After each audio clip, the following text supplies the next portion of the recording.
Welcome back to Live With, brought to you by Yamamoto Nutrition. I'm Dave Palumbo, and tonight's guest is the new 2017 Canadian National Overall Champion and new IFBB Pro, Jonnie Shreve. Welcome, man. How you guys doing? Good to be here. That's good. You know, a lot of people know nothing about you. I didn't know that much about you until we actually talked before the show, and I'll tell you one thing. You got a great name. Jonnie Shreve sounds like, you should be playing quarterback for the Dallas Cowboys or something like that, with that name. That's a football name, and you come from a football background. Yeah. A little bit, because the people, our fans and all the viewers out there probably don't know much about you, unless they're from Canada, obviously, because you've been on the Canadian national scene for 5 years now. Talk to us a little bit about the beginnings of your career, in the sense of in high school. Obviously, you were a football prodigy. Talk a little bit about that and how you got into that. Well, basically, yeah. My dreams of being a pro athlete started when I was basically in. I started at the gym when I was in the 6th grade, and I started playing minor league football in the 7th grade, and then went up to high school. By the time I finished, I was in my senior year, I was the top 10 running back recruit for a lot of the U.S. schools, Division I schools, Division I AA, and I was kind of being a kid and screwing around, so I lost about 5 Division I scholarships. I lost a lot of scholarships, so I couldn't get in. I couldn't pass the clearinghouse. I don't know if you guys know what clearinghouse. You guys know what clearinghouse is, but it's basically to our listeners.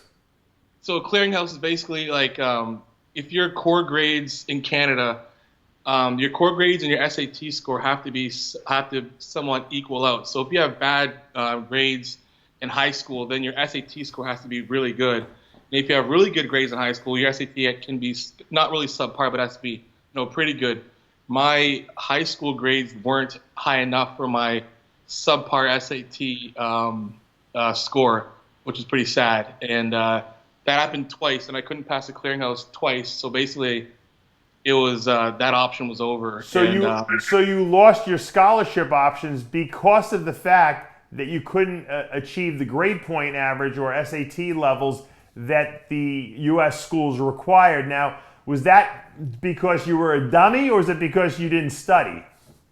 That's because I didn't study. I play 7 instruments. I'm very, I would say, intellectual, but at that time in being 17, 18, my goals weren't studying. It was more partying and just being reckless in a sense. So did you ever regret, like, right after the fact where you lost all those scholarships? I mean, were you in a depression after that? I mean, what was your mindset? I actually hit depression. I actually went through I went through depression for sure. The worst part about it was when my mom would be at the visits, and then they would say, your son's got great talent, but we just can't get him in. And the look on her face would just be like, because she's like, my mom's a reverend. She's very stern, and she's always harping into education, this and that. And I just wouldn't listen. So that part was kind of that was heartbreaking every single time that happened. And then it kind of came to the point where she basically just said, he's gonna do what he has to do, and I'm gonna make him grow up. So she let me grow up. So what did you do after you didn't get into these schools? Where did you go? Basically, I spent like 2 years after. So basically, in Canada, you can go to you can spend a couple of times, in summer school, whatever, trying to upgrade your core classes, so you can kind of bring your grade level up a bit. And I spent 2 years doing that in my hometown of Windsor, Ontario, which is like right across from Detroit, Michigan. I know all about it. Been there. Yeah, so I did get it up, and I ended up moving from my hometown to London, Ontario. To play, and I was basically playing JUCO football. It's called the Canadian Junior Football League in Canada. So it's basically like it's older than high school, lower than college, but you basically, like, a lot of the CFL scouts get a lot of the good athletes from that pool. So it kind of gives you a second chance to keep showcasing your talent. But the only thing is, I basically made it to the end of my eligibility years, so you can only play 4 years of junior football. And by the time that was done, I just basically, like, every opportunity that I had in the States is gone, because anyone knows that the older you get, like, your timeline starts ticking pretty quick. So I ended up moving out to Worcester, BC, which is I'm basically like an hour and a half from there right now. And I was snowboard instructing. I was working at the bars. I was partying and all that stuff. And there was a football camp that was Quitland, BC, which is like maybe 34 minutes from here. And I remember that being the camp. I was like, well, let's go to the camp and see what I can do at least, maybe get another shot at this. And went to the camp, and one of the coaches that recognized me from recruited me back maybe like 7 years ago was like, you're Jonnie Shreve. I'm like, yeah. It's like, I'm from St. Mary's. I'm like, yeah, I know you guys recruited me, but I couldn't get in. So with my upgraded classes, he's like, let's go for dinner. We went for dinner and everything else. And I basically told him, like, if I can get into school, if you get me into school, I'll go to your school. I don't care. Like, just get me in at least. Sure. And I sent them my transcripts, and I got an acceptance letter maybe like a week after. And I literally went from one side of Canada to the next, and started my football career and continued it at St. Mary's University. How old are you at the time? I went to school at 24. Wow, so you're probably one of the oldest kids in school. Yeah, well, I mean, like the school we're at, like we just implied an age limit in university now, where you have, I think, 7 years to play your full 5 after you finish high school. So when I first went to St. Mary's, our team was one of the best teams in the country, probably because like I wasn't the youngest. I was like, there's guys on our team that were like almost close to 30. So wow. Until that rule was applied, then we kind of saw the change in, maturity of like, students and athletes. But I was still pretty old being 24, especially in like the class. I'm like, I'm a 24-year-old adult, and there's like 18-year-old kids in class, so it's kind of weird. Yeah, but you were probably it probably worked better for you because you were more mature at this point in time, right? Oh my God, yeah. I was the whole time I was in class, I'm like, school was actually freaking easy. I was like, I kind of like set things up for me, like put things in perspective. I'm like, if I could have just like handed my work in, at least on time, I would have probably got a scholarship. But you kind of force you to be more mature. When you're 24, you're kind of getting a little more mature and understanding you don't got time left to keep dicking around. So right now, at that point, while you're at St. Mary's on the team there playing, I'm assuming you did well. Did you have any aspirations of trying to go to the NFL or the CFL, after that and play professional football? Yeah. I was known for being a workhorse on the team. So I was one of the better special team players in the country, and that's basically where, if anyone knows Canadian football, that's where it doesn't matter how good you are at what position, you're going to be running down punts and kickoffs and recovering balls. So that was definitely a goal for me. And I was on the draft list. I went to the combine, and I basically had like one of the better agents and stuff there. And I got called around like 4th round and said, around 5th or 6th round, looking at maybe Calgary or Winnipeg, and I never got the call. So, yeah. So at this point, what do you say to yourself? Hey, I got to do something else with myself, right? I cried like a bitch. Oh, you did? Okay. I sat in my room and sat there and cried. Like, it was like, honestly, it was almost like the same. Like, I didn't realize that feeling I had would be very similar to getting your name called second on a bodybuilding show. So it kind of set me up for being able to recover quick when I started bodybuilding. But yeah, literally after that, I was like, that's it. So I'm like, let's just finish our years and get this degree, and then see where we go from there. Now, do you think that was because of your age that no one wanted to take you? Oh, for sure. Like it's I was in my draft year at 25, so. And I did good. It's just like, if you could find a kid that's half my age that can do the same thing, you get more years out of them. So yeah, your time, if you're 25, you better be like running like a 4.2, right, and just absolutely amazing, or be a lineman at least. You're not going to get that. You're not going to get a look being a running back from Canada, because running backs don't exist in the Canadian Football League. So. Did you ever think of like maybe I'll try a walk on, try out with maybe one of the NFL teams or something like that in the United States? You know what? It was at that point I was just like, I just had it. It was like, if I can't get on a CFL team, like a CFL, like I couldn't even get like, when you're in your draft year as a Canadian, it's free for them to kind of take, for them to bring you to their camp or whatever else. And the fact that I couldn't get on to I couldn't even get like one look. Yeah. It wasn't even like I could get into camp. So I was just like, if I can't get into CFL, there's no way I'm getting the NFL. So Gotcha. So you say, I'm going to concentrate on bodybuilding at this point. At that point, I had no clue I was going to bodybuild, to be honest. Oh, really? Okay. I've always had this stature. I'm 5'7". My biggest as running back was 217, and there's some local bodybuilders here that always be in my ear and be like, Santana Anderson's one of the guys, Mike Johnson, and they'd be like, you should bodybuild. And I'm like, I'm not freaking wearing a bikini and go on stage and that stuff. My last game of football, our first time losing a championship in 20 years, and I'm sitting down, and all I can just remember is, why don't you bodybuild? Why don't you bodybuild? So as soon as I was finished, I called a couple buddies up. I'm like, when's this bodybuilding show? And he's like, it's in April. And I'm like, I'm gonna do it. And so literally as soon as I got off the field, as soon as the game was done, the next day I was prepping for what I didn't know would be the hardest damn sport I ever played in my life. So, so how old are you? You were like 29 around then? 28. Yeah. Okay. So had you been training at the gym up to this point, or you just started really?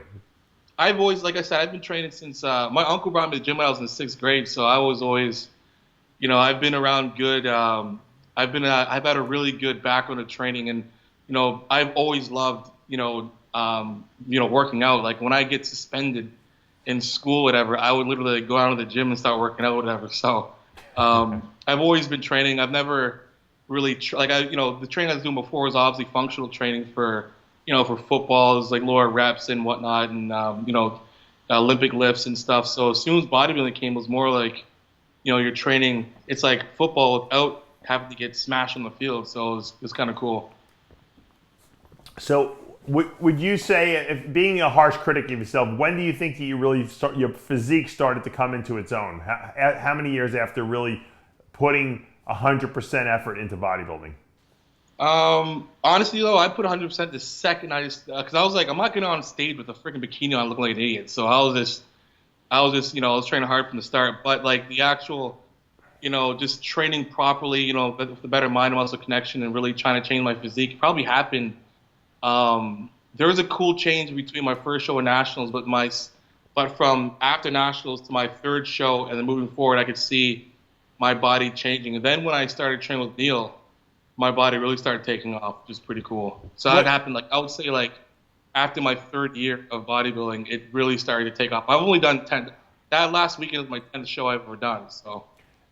When did you start working with Neil Hill, who works with, obviously we all know he works with Flex Lewis too, yeah?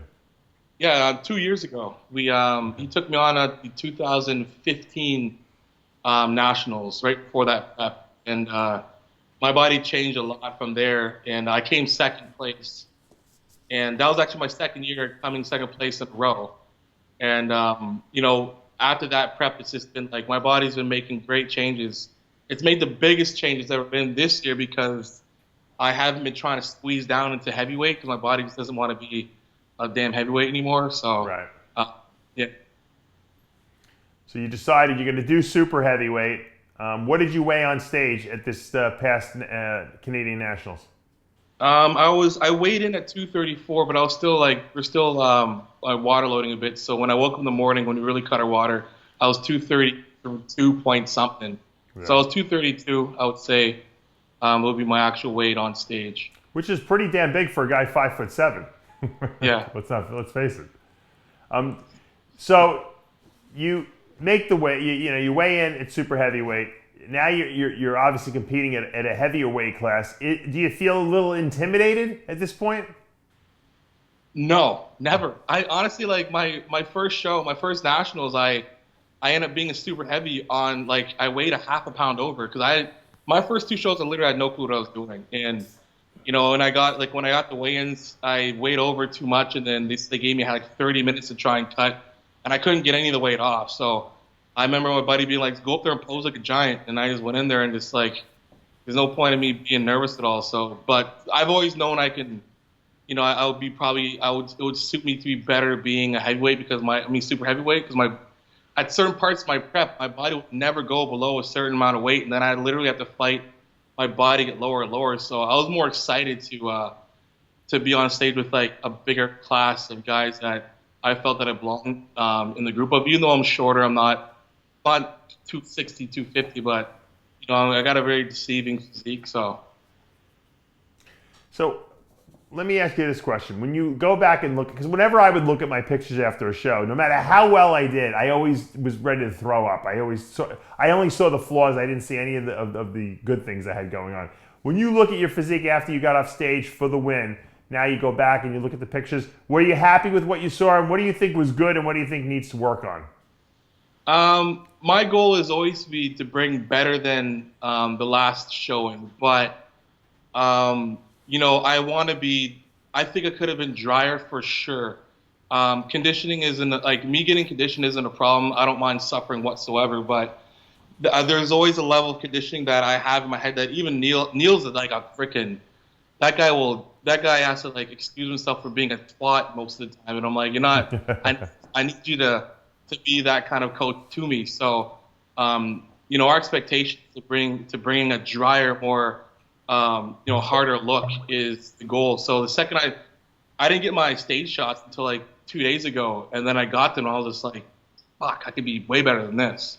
Right. So I definitely think that hopefully the goal is to between now and getting on stage on Sunday is to bring at least a drier look. I know I'm not going to put on 10 pounds in a couple of days, and if I do, I'm not human. So that's the goal. I'm always critical of myself for sure. So yeah, that answers your question. What is the next step for Jonnie Shreve? Are you going to jump right in and do a pro show, or I'm in Vancouver right now. I'm going to do the. Oh, you are doing Vancouver. I was going to ask you that. I didn't know. Okay, that's good. Yeah, that's great. Yeah, Vancouver Pro show on Sunday. Excellent. Now, this is now your hometown, right? Pretty much. This is one of the places I've lived in Canada. So yeah. You're not there now? Where are you living now? I'm in Nova Scotia, Canada. So I'm in Dartmouth, Nova Scotia. It's completely on the opposite side of Vancouver. Now, how do you, as a Canadian, in the United States, it's simple. Us New Yorkers, when we get old like I am, we move to Florida, okay? The Californians, when they get sick in California, they go to Vegas. A lot of guys, in the Midwest will go to Texas. How do you decide where to live in Canada? Where do you base your decisions off of? Because it's cold all over. I don't know. I'm somewhat of a gypsy if you think about it. I've been over everywhere, and there's some people that are in my town where I'm at now that have never been to somewhere like Montreal or Toronto, and I've literally lived all over. Okay, I lived in Windsor, London, Toronto, Vancouver, Whistler, now Nova Scotia. I lived in Atlanta with my uncle, Abdul the Butcher. I lived everywhere. So some people have it in them to just move everywhere in Canada, and some people just stay in their spot and not go anywhere ever. So. Yeah, I mean, sometimes you're young still, so it's good to, experience different places. I'm a creature of habit. Most bodybuilders don't like to move around because it messes up their protocol because, you get all your connections, your chiropractor, your massage therapist, your food people, where you get all your food, all the restaurants you go to, the gyms. So a lot of bodybuilders like to stay grounded in the place that they're the most comfortable with. But I guess, you were an athlete in college. You were used to moving around a little bit. Now, going into this pro show this weekend in Vancouver, what are your expectations? In other words, where would you be unhappy placing and where are you happy placing? Because I'm looking at the list right now, and it's pretty stacked. I see Kevin Jordan, Michael Lockett, who just won the show last week. I see Brandon Ray, Fred Biggie Smalls in that lineup. We got a lot of guys, Eddie Bergamontes. We got Paulo in the lineup, and Henry Pierre, who you've done battle with before. What's your expectation of this competition? Honestly, I'm an athlete and I'm competitive, and I'd be lying if I wasn't saying I'd like to go and win, but I know realistically that's not gonna happen. The goal for me was to literally just bring a better package than last week, get in there, get myself assessed and critiqued by the judges who are going to be judging me from here on out, and just to see myself next to, honestly, the best in the world. That's my goal. Just if I come last place, I'm going to be unhappy. No, if I come first place, we'll be happy, probably 100%. But just having a realistic, goal, and that's just to really just get myself out there right away and just see where I stand. And that's how I started my career. When I first started nationals, it was get the nationals and see where I stand, see if I belong here, and it's fortunate that there's a show right after nationals, so I can get that done right away, and then take the time in the off season to just build on what needs to be built on, instead of doing something next year and then having to fix what I probably could have fixed in a year. So that's the goal to go for this weekend. But I mean, I know a lot of the guys that I'm competing against, and I got nothing but admiration for all of them. And just being up there with those guys will just be, it's literally a dream right now, because I just got the pro card, and Sure. that's been a 5 battles. So, I'm grateful to being here right now. How important? I know you got married recently. How important is your I guess support system at home, wife, family? I mean, is everyone pretty much behind this effort now with you? Because sometimes the family doesn't understand. They're like, oh, what the hell are you wasting time doing this bodybuilding crap for? What's your family situation like with regard to your career? I'm blessed to have a very, very supportive, I got good support from my mom and my dad, my brother, my wife, the community really at home. It's, I strongly believe that you want someone to take you serious. If you're working your ass off, they can only see your action. And if you're not working your ass off, that's when people can start saying, is this healthy for you? Ugh, all that stuff, right? So, my support system at home is it's rock solid, and it's important, because anybody knows bodybuilding, you gotta have some kind of good support system. Otherwise, you're on your own, and it's almost like you don't want to be on your own with your own thoughts during prep, because it's kind of gets a little dirty here and there. Yeah, I hear you. No, I believe me, I know. But bodybuilding is a selfish sport, and sometimes people just don't understand the sacrifices necessary to try to be the best in the world. Now, do you have any sponsors right now? Are you looking for sponsors? What's the situation like on that front? I'm actually at my Nutribolics head office right now. I've been with Nutribolics for they actually one of the CEOs, Rodney DuPont, my first prevention show. He saw me at the intermission. He's like, "You look marketable," and I'm like, "You got a sponsorship?" And I'm like, "Sponsor?" I'm like, "I don't even know what sponsors exist in this sport." So I was like, "No." He's like, "Well, let's talk about the manager. We'll go from there." So I've literally been with Nutribolics for 5 years, and I just signed a 2-year contract on top of that. So I'm going to be with them for 7 years. So I kind of helped get Henry Pierre in here too. So we won't say anything about that. Well, look, it's good to have someone who believes in you. So you got a good Canadian company behind you, and look, it makes it that much easier when you have to go to these shows and put out a lot of money. Now, what do you do? Do you have a regular job that you go to during the day, or are you doing bodybuilding full time at this point?